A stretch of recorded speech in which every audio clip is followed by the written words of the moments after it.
It's not even like some US imperial power play where we're going to install this regime change to get the oil. Like it got to the point where Iranians are happy to give their oil to the West in order to live a free life. Because they're already giving it away to China and they're getting nothing for it. So expect if the people of Iran start cheering, the liberals or the radical leftists start protesting against it and start supporting the Islamic Republic. Okay, we're rolling. Right now, That's we have this. I mean, so many things are happening in 2026. Andy Alem, my good friend, who is the editor in chief of the New Persian Times, is going to join us to talk to us about what's going on in Iran right now. And because Venezuela is such a huge thing in the news, how the situation in Venezuela can relate directly to what's going on in Iran. So, Andy, could you just fill us in on what's going on in the past couple days? How did we get here? And take it away. Tell me how the Iranian people are feeling. Sure, sure. So first and foremost, thank you so much for having me, Ian. It's great to see you, and I hope you had a great holiday and New Year, and to all your viewers listening. Thanks. So Iran right now is very hot news. It's day 9 of an ongoing uprising. This is very different from other demonstrations and protests that has happened in the past, such as what happened about 2022 to 2023 with the death and passing of Massa Amini. She was more of like a George Floyd type figure. This unfortunate event that happened where she passed away due to like an improper headscarf. The IRGC regime forces So just brutally killed her. was this like the morality police? She Correct, wasn't correct. This was wearing the appropriate attire. correct. Correct. So what people don't understand about that movement, right? So that was really rooted in like a the way that she passed away was awful, but you got to understand the culture of that morality police. It was very much like, oh, just some girl just hit her, right? It wasn't meant to be like a political thing. This is just normal everyday life that like women get abused in this manner. It's awful. It's absolutely horrible. So the culture itself has a certain rot to it. So this is something that Iranians have been battling within for such a long time. And because of the brutality of the police and the governmental structure there, it, it was bad enough that she died, but they didn't let her family go visit the funeral. They wouldn't even give her her body to do a proper autopsy. They do all these things that raises the temperature of the people that gets to a point where people just have enough. They're like, "Well, it doesn't need to be this way. Why are we even dealing with this?" So that was a cascade that you saw in Iran back in 2023. And then it happened with another girl, and then another girl. And then the boys started to come and rally behind their sisters. And then it started happening with the boys. It started happening with kids. And then it happened to this one young kid who was just honking their horn, and then he got his head shot off. So, and then you got to understand that the type of police force that they bring as part of their structure, there aren't even Iranian. These are people like from Hezbollah and like from Iraq. So imagine the US bringing Mexico and Arabs as a police force, So and much. Americans are going to be like, Mhm. we're not going to deal with this. So that's the kind of uprising you saw. So much But like it had this common, it seems common throughout repressive regimes, is they bring in police forces that are from outside the country to do the dirty work. I mean, like in Venezuela, it's all Cubans that are the president's personal guard and that staff certain major posts in the administration, etc. Right? it's the warmth of collectivism. Yeah, right. It's the warmth of collectivism. That's what it is. So what we saw here in the West, we saw a reaction like a George Floyd movement, and everyone was chanting her name, Massa Amini, woman, life, freedom. So it was rooted in like this feminism type of wave where everyone in the diaspora, for the first time in 46 years, got together and unanimously came out from Australia to Europe to America, Canada. It was a beautiful thing to see, but there was a lot of factions that happened within those movements. Now, I personally have been of the philosophy that there just needs to be a national revolution. So whatever form that takes, I'm supporting my people. It doesn't matter what it is. Anything is better than what they have now. So it got to the point where me as a photographer who documented as much of these things, I saw that the feminist ideology way of approaching this very complicated and delicate situation of a national uprising, I knew it was going to fail. And certainly enough, it did, because what we saw during the Biden era failed miserably. And now, with Trump in power, now that he's gotten the right team assembled together, he's got a lot of these like neocons out of the Mhm. fold and out of the picture to not whisper these things in his ear. He's doing the right thing in terms of getting in really quick and getting out. He's using the military very precisely. Now, what's happening now is that the past 8 days, people have been fed up, and now they're just completely calling for the Crown Prince, Shahzadeh, King Reza Pahlavi, and they're chanting on the streets, God bless the king. Are Long you live the king. saying God that bless the there's king. no way for them to be liberated without the intervention of an outside power? Unfortunately, they need some help, but the reality is they're very strong in doing it themselves, but they do need some assistance. They do, without the help of America, it will never Do you change. think that It just won't. do you think that America, we talked in the group chat with one of our other Iranian friends, and he said that he would just support that America should take the leash off of Israel, and that should be enough. Do you think that that would be a wise way for you Mm, and the Iranian people to be liberated from the Ayatollah regime, for Israel You see, to do that, or would you rather the United States be involved? that's a very good question. So when it comes to the topic of Israel, it gets very complicated because Iranians are a mixed bag. We have Persian Jews, Persian Muslims, Persian Christians, Persian, like we're a bunch of mix. Now, what we're seeing unfold with regards to the Israel and Iranians, it got very mixed. So the unity that brought all the Iranians together back in 2023 with the death of Masa Amini, it brought everyone together. But when October 7th happened, we got divided. So you saw the Persian Jews and the Persian Muslims really, like, they weren't posting about what was happening in Gaza. This offended other people, and it created a wedge. So Israel, I believe, plays a vital role in this because I believe the population of Iran is like 90 million people, and they're all like below the age of 30, and all of them are pro-America and pro-Israeli. Like there's a bond between these two countries here. They want to be free, they want to be liberated, and it would help. But as an Iranian, and I speak for pretty much all Iranians when I say this, nobody wants to see Iran become like Gaza. And I think that's the fear if military intervention is Yeah, but this would be involved. like And the nobody wants to see a war with Iran. They don't want to see this because it's already bad enough as it is. yeah. But Well, do you think if that the the strikes, Yeah, sort of like the ones that they did over the summer, would be these decapitation strikes, where they would just yeah. get the leadership? Well, that actually helped inspire what we're seeing today. If that didn't happen, we most likely wouldn't have saw what transpired in the past 8, 9 days. And the people of Iran has been begging for the support of America to at least hear them, help them out. And we in the diaspora haven't been doing a really good job collectively amplifying their voices. I mean, I try to do that with my platform, but unfortunately, when I untangle the web that is Iranian geopolitics, you start to see all these NGOs pop up like whack-a-mole, and you see how well funded they are, and you Hmm. realize, wow, we are completely outnumbered and outfinanced and outgunned in every sense of the way. So What other it makes countries? sense why What countries are interested in keeping the regime, and which countries are interested in taking it out? I mean, we know it's not so USA, much Iran, countries. Russia. Are there other It's actors? not on. No, I hear that, but it's not exactly countries. It's just people. It's big business. It's borderless. It's all money. It's all deals. So there's people that, there's certain people that benefit from the sanctions of Iran for the past 40 years. There are people who benefit from this kind of stuff. They don't want to see Iran being free. They just don't. They just don't. And because it benefits their pocket. Uh, it's sad, but it's true. There's people here in our government that benefit from Iran being the way it was because they get whatever bribes and blowbacks.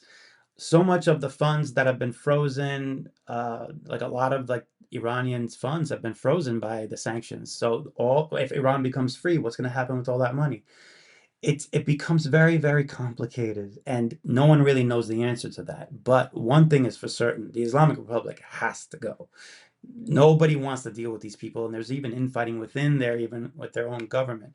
And at the end of the day, they're not serving a population that's exactly for them. There's a bunch of young kids. They just want to live a good life, have opportunity, and they just want to grow. They see how we live here, and they want to be able to live a good life. And a lot of them, they go to Dubai to at least, make a living. And when they go to Dubai, they're third class citizens there because Dubai is Dubai and Iran is Iran, which in a different timeline would have been the other way around. Mm. So Well, what do you think that this geopolitical situation with the oil market will do with the Iranian regime's time to stay in power? Because a lot of people who are analyzing the situation in Venezuela now point out that the U.S. will control more than half of the world's oil supply, and which that is a great thing. Which with is great. Yeah, which is great for us. I mhm, think America, we like that oil needed to be coming in our direction. Absolutely.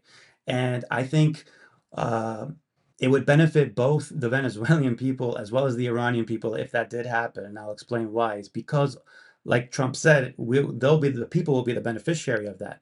You see, what's part of what led to the downfall of both of these countries. And by the way, the Islamic Republic was in bed with Maduro, so they had their own, I guess, sleeper cells and stuff that were in there. They bought real estate. They had Islamic mosques and centers out there. These are all like lily pads for their drug trafficking and stuff. So Trump doesn't like drugs. He's not a drug guy. Unfortunately, he's not. So he doesn't mind executing the military to get rid of this stuff. I mean, we're dying as a population. I don't know if you saw the opiate crisis. The death mhm, toll went down thanks to Trump. So he's all about that. He's all about living a good life and elevating the beautification of our society, which has been lost, unfortunately.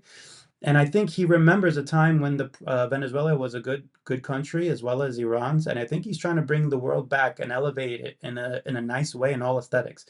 Well, to answer your question about the oil, Iran's oil has been pretty much given to China for free, from what I've been mhm. hearing. I mean, I could be wrong Is about this this, but related to the this is One from Belt One Road loan initiatives where they give them loans and they build infrastructure, and then in exchange for that they get a special deal on the oil, and plus also the that's it. Iranian That's oil with is Africa. sanctioned. They That can't sell it elsewhere anymore. That's with Africa, but they didn't do that for Iran. Okay. In fact, Iran there's a middleman. I forget the guy's name, but there's this guy.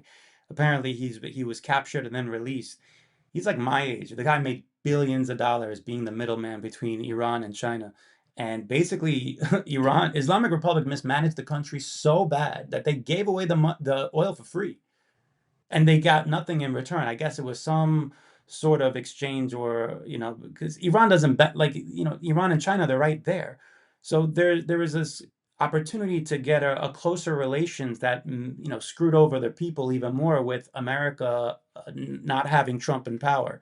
You could get away with these dirty deals without, with Trump wants to make a good deal and benefit the Americans. At the same time, Israel is doing this because they need the people. The people are Iran is the population of Iran is the most pro-Israel, most pro-West, pro-American population in the Middle East. Mm, Period. That's it. So they're betting on the future of these people to grow up and to thrive and to help be a part of the global economic system that helps trade with the West. So you got Saudi, mm, you got Dubai, you got Qatar. They're building, but you see a lot of Americans like traveling to Saudi. They go because they're paid to go. They're not going because they're like, mhm, they don't like to go. And in terms of a cultural value, Iranians and Americans are more alike than Saudis and these other Islamic countries. So Americans will feel much more comfortable traveling. And then once the tourist market sits in Iran, Americans are gonna love it. It's gonna be a great what do time. you It's gonna think? Well, I be think a that beautiful place. look, we have China, of course, now, and Russia. Russia has a huge interest in keeping up the Iranian regime. Why do They you get their what drones to fight Ukraine. That's why oh yeah, they get their exactly. drones to fight Ukraine there. So I think there's a deal happening between Trump because I think Trump is a president of peace. He wants to end these wars, but he gives these like lifelines to these people. It's like you want to make a deal, you want to make a deal. There's so much infighting that's happening, and they can't read Trump in a way like, oh, is he bluffing? Is he not bluffing? The reality is, we saw what we saw, and you don't mess with our president. You don't mess with America, period.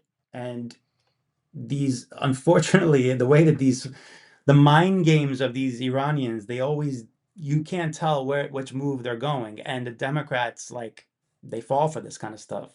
And they've been destroying, Well, that's one there's a thing. How reason why about, they well, haven't you thrived. you mentioned it. Why don't you speak on what we are seeing in the West, not just in the United States, but in Spain, in France, these communist, socialist people that are coming out in these large demonstrations condemning the effort to liberate Venezuela.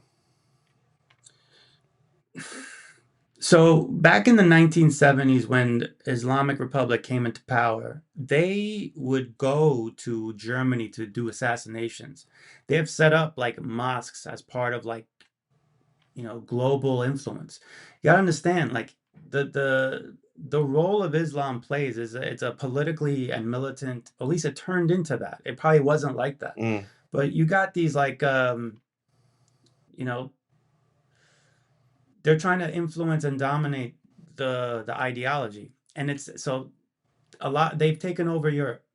A lot of what we've seen is no thanks to the So if Islamic you Republic. so would you expect that, so like I just said about the leftists, socialist sympathizers. Oh, I'm sorry. Yeah, so to answer that, Well, well, the well. Let me yeah, finish real quick. So, in the sure. same way that these leftist socialist sympathizers are voicing support for the Maduro regime and condemning Trump for his action there, would we expect likewise in the West, especially with these heavily Islamified Oh, countries, that we would have absolutely. domestic issues if Iran was Absolutely. toppled?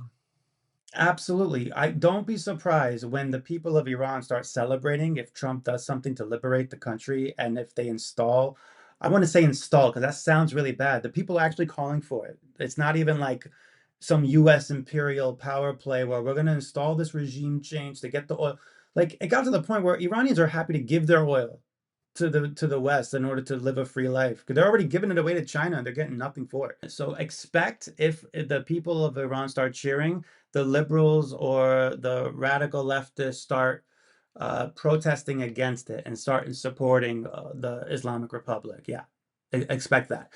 And it's ironic enough because they're not Iranian. They have no right to say and to Well, speak on our behalf. it's whatever they're getting paid to say. Of That one course. day it's climate change, the next day they're protesting Gaza and Palestine, Hmm. and then before even a full day has passed since Maduro is arrested, they're already in the streets of New No, York no, in with the their streets. freshly I saw that. printed Yeah. signs.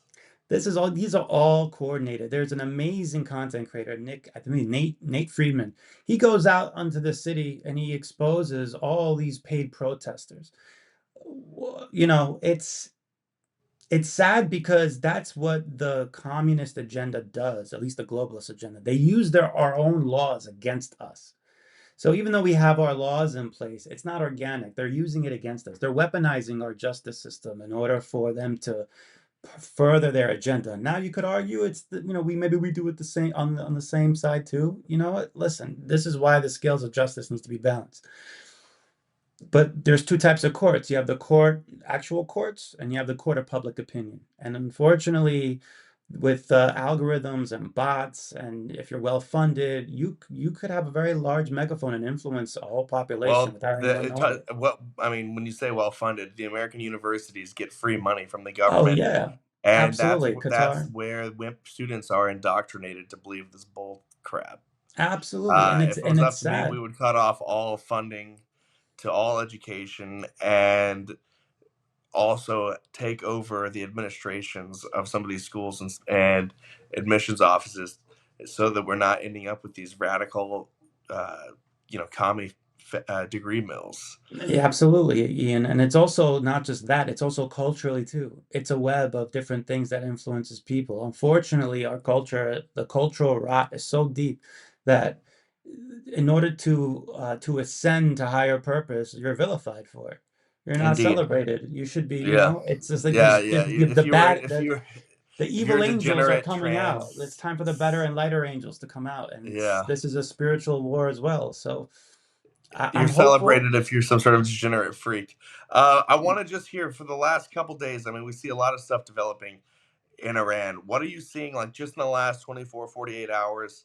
And we've heard rumors that the Ayatollah is contemplating fleeing to Russia and Yeah. Moscow. Why don't you just speak on immediately the last couple days and where you see this might go? If I had a crystal ball, Ian, trust me, I would tell you. But the reality is, no one really knows. But what all we know, we all are seeing the same thing. So nobody's ahead of the news as opposed to what we're all seeing. Uh, it was a rumor I heard that the supreme leader was going to go to Moscow, and now people are posting about it. Who knows if that's really true? And we saw the Lindsey Graham publicly pull a "Make Iran Great Again" hat, and Trump had signed it. I'm a little mad that I wish that I wasn't the first one to get that hat, but it's Hmm. okay. I'll get mine eventually. But I think the U.S. is prepared to do something and to actually take bold action in order to topple this regime, or in support of the Iranian people, which is the most important thing. Um, but there's a lot of rumors going around. It's really difficult to answer that question. I wish I had the answers, and I wish everyone did. It would put a lot of people at ease, but unfortunately, there isn't. There's a lot of unrest. And from what I saw the last 24 hours, there is people are dying. People are literally putting their life on the line. And you have Mm. parents wanting, they're saying, don't go out. Like, why are you gonna go out?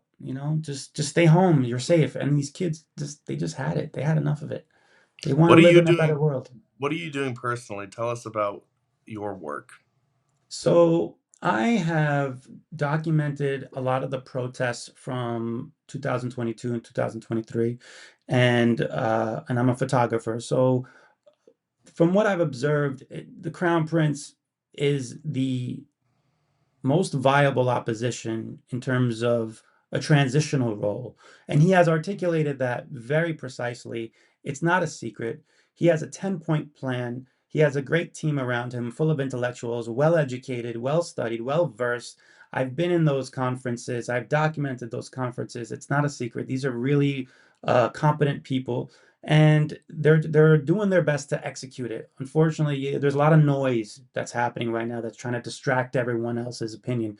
As far as my role is, my job, and I'm not getting paid for it. This is all volunteer. My goal is to just amplify the Crown Prince's message.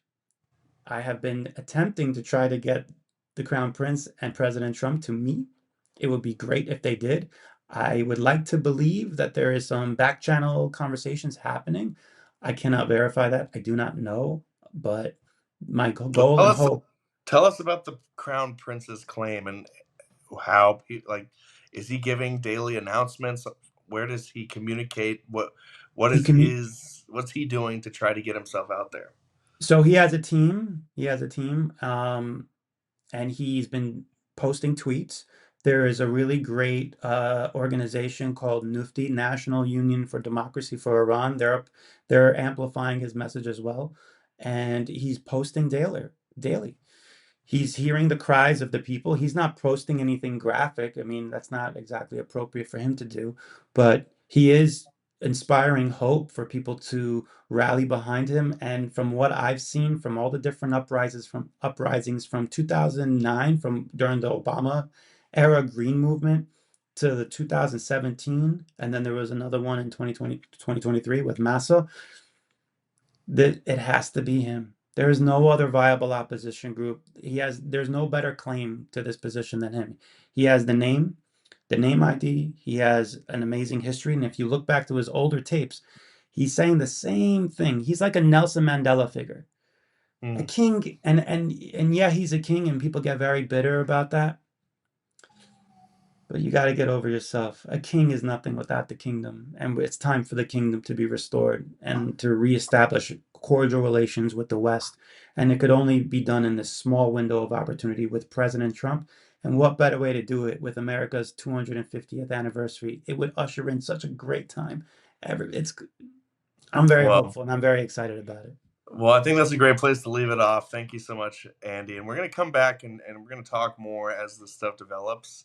I'm here anytime, And Ian. yeah, and I'm looking forward to seeing some of your clips and what you're doing with the new Persian Times. So thank you so much for taking some time out of your evening to come and sit with me. Awesome. Thank you so much, Ian. It's a pleasure as All always. right. Thank you.